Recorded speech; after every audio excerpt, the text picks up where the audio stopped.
Imagine a world where scientists knew about many elements, but had no proper way to organize them.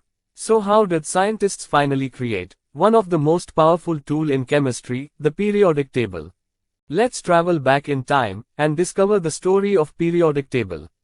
In 1789, Lavoisier published a list of 33 elements. He categorized them into gases, metals, nonmetals, and earths. This was the very first serious attempt to classify elements scientifically. In 1829, a German scientist John Dobereiner made an interesting observation.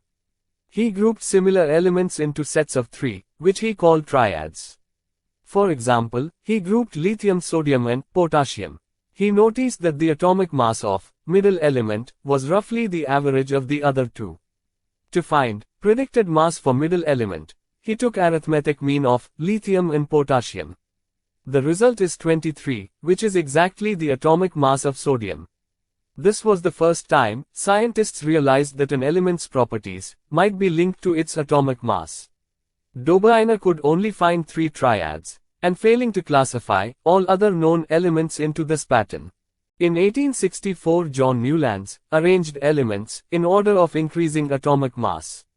He observed that every 8th element had similar properties. Newlands loved music, and he compared this behavior with musical notes.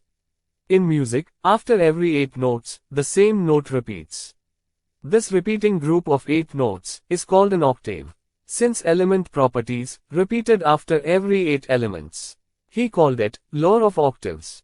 Now come to the Mendeleev Periodic Table.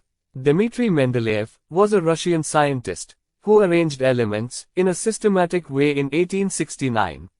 He arranged all elements in increasing order of their atomic masses. Let's look at key features of Mendeleev's periodic table. Elements with similar properties were placed in the same vertical columns, called groups. He also left some empty spaces, called gaps, for elements that had not yet been discovered. One of his greatest achievements was that he predicted the properties of these missing elements very accurately. He even corrected the atomic masses of some elements, so they could fit properly into their groups. Horizontal rows are called periods, and vertical columns are called groups.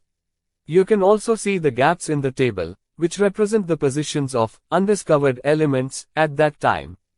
In short, Mendeleev's periodic table was the first table that showed periodic repetition in properties. Here are some demerits of Mendeleev's periodic table. First, the arrangement was based on atomic masses, not on atomic numbers. Because of this, some elements were placed incorrectly. For example, iodine should come before tellurium, based on properties, but its atomic mass is higher than tellurium. Second, the table could not explain the position of isotopes. Isotopes have the same chemical properties, but different atomic masses, so their placement was confusing. Third, some elements with similar properties were placed in different groups, which disturbed the pattern. Fourth, there was no proper place for noble gases, because they were discovered after Mendeleev's table.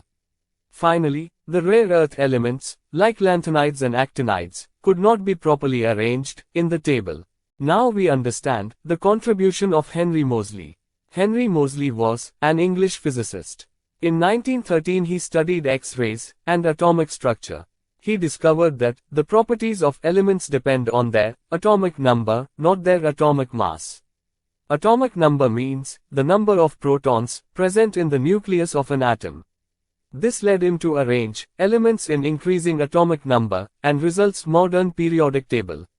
This arrangement solved the problems found in earlier periodic tables, and removed many irregularities.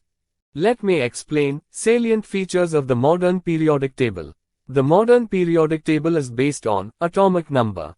There are 7 horizontal rows, called periods, and 18 vertical columns, called groups. Elements in the same group have similar chemical properties. Metals, non-metals, and metalloids are clearly separated in the table. The table is divided into different blocks. The F block elements, called lanthanides and actinides, are shown separately at the bottom. So modern periodic table helps us to understand the properties of elements in a simple and systematic way. If this lesson helped you, press like and subscribe. Watch the next video, and continue learning.